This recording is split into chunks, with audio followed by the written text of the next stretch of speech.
I've got a theory that the Theseus and also the legendary equivalent, which we have yet to see in-game, Poseidon, might be one of the very best flagships you could be using to battle other players. Let me tell you why.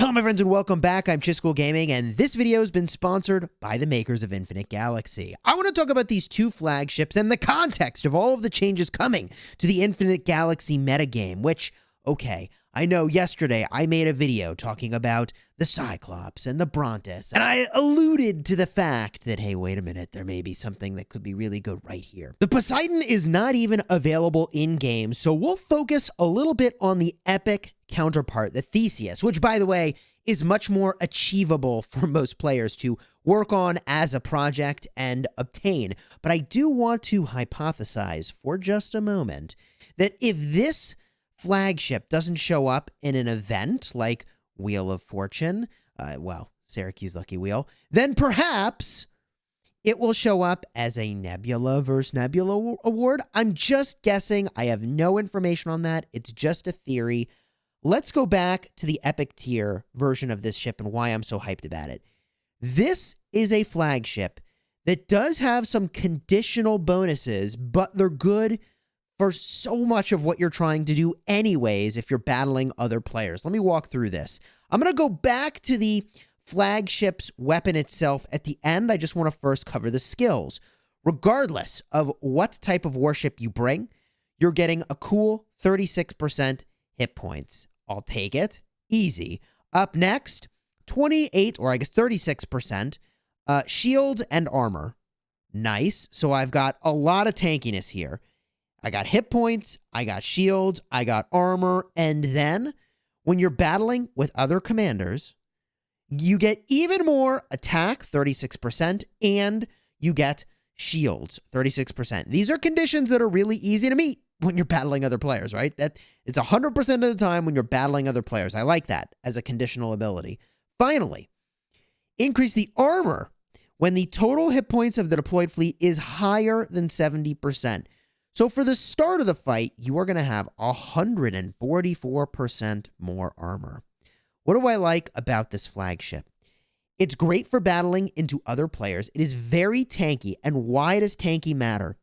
Because the way the game will be working, at least as of the time of this recording, is that first, warships will fight equal typing. So cruisers fight cruisers, destroyers fight destroyers, okay? Frigates fight frigates.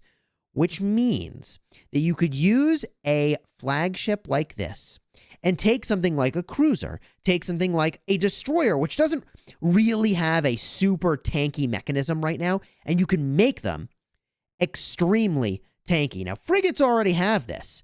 They've got the Orion at the epic tier and the Artemis, which is very much a very, very tanky flagship. It makes your warships survive for a really long time. And the reason that I'm so hyped about that, as I was saying, is that first you fight equal typing, then you fight the type you restrain. So, for example, cruisers are going to restrain destroyers. So if you can create a world where your cruisers are more tanky than the enemy's cruisers, you are protecting your destroyers from being restrained in a big pile-up fight. You see what I mean? Or not even in a pile-up. I mean, just in any old fight, right? The same is going to be true for all the counter types that happens with restrain. And if you missed my explanation of that in yesterday's video, again, there's going to be a card in the info button. You can check that out to understand exactly how that combat is going to be working. So I like the idea of taking those destroyers and those cruisers and making them more tanky. And the reason I wanted to talk about the skill for the damage of the flagship last is that this is a missile weapon boosting attack.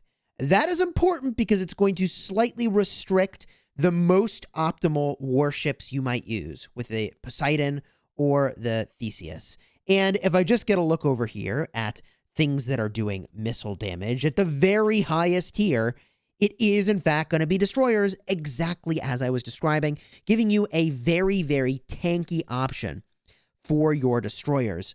I like that. At the lower tier, however, it is frigates. Tier 9, there are frigates that are very, very tanky. I mention this because if we look at what the legendary tier option is 4 destroyers right now, you can see that, yeah, I can bring more warships. That is helpful, but not exactly the same as tankiness, right? I can get more health. That's good. I can get a little bit more shields. That's good. But it's not the same level of tankiness that's being added from the Theseus. So I think the Theseus could be very, very strong in giving a really great foundation, especially for destroyers.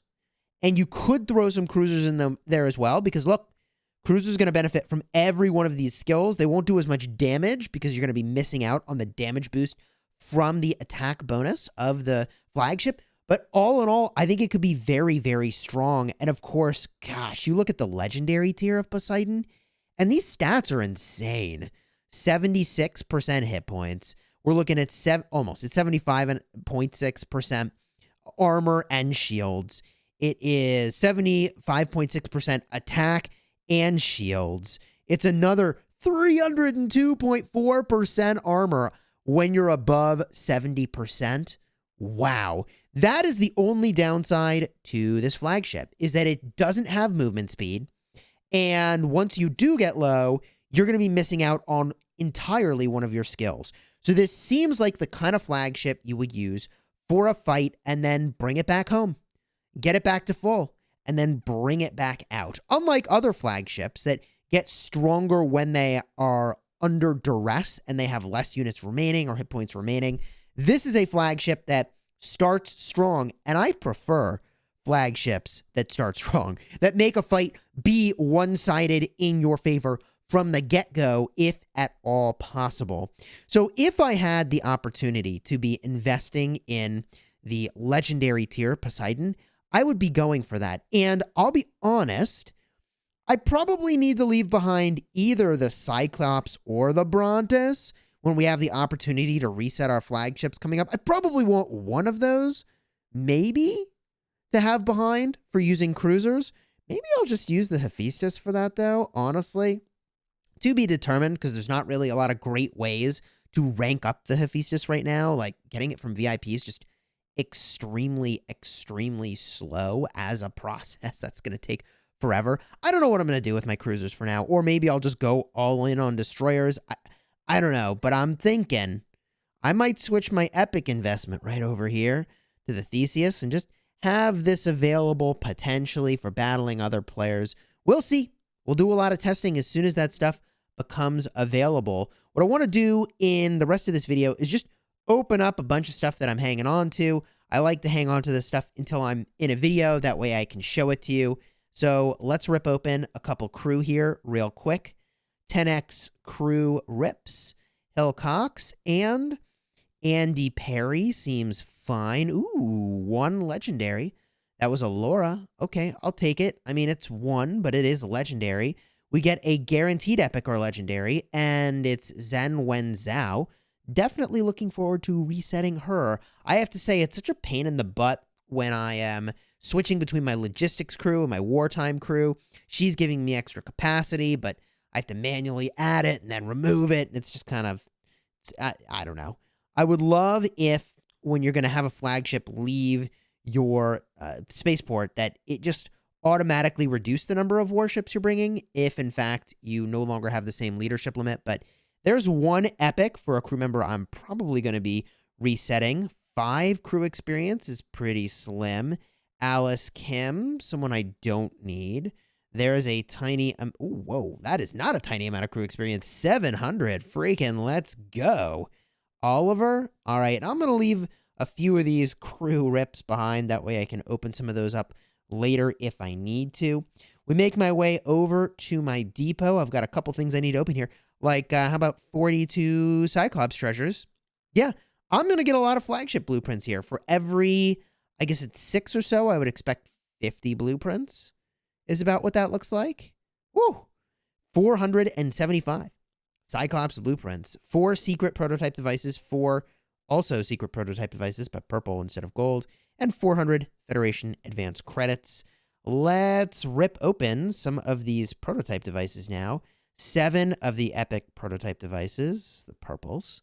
Ooh, okay, full Argo. I'm actually not using the Argo because I'm too lazy to swap between what flagship I'm using, but 200 Federation credits is nice. 7 secret prototype devices, which is going to yield anything good? Okay.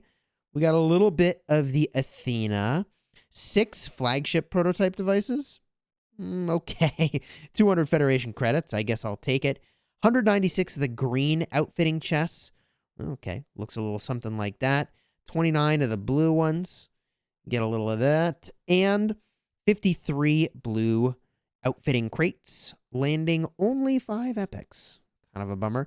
94 epic outfitting crates gives us... Ooh. That's probably a good rep right there. That's probably an extremely good rep. 4, 6, 8. Wow, 11 legendaries out of that deal seems really good to me. And then a bunch of epics too. Sweet. Okay. And the 2 legendary prints gives me 2 epics. Sure, that seems reasonable. All in all, we've got a lot of modifications we need to be making to flagships and other things. That's all going to happen as soon as the patch does in fact arrive, bringing combat changes. The last I heard is that it was slightly delayed, so we'll see when that is in fact going to arrive in our nebula.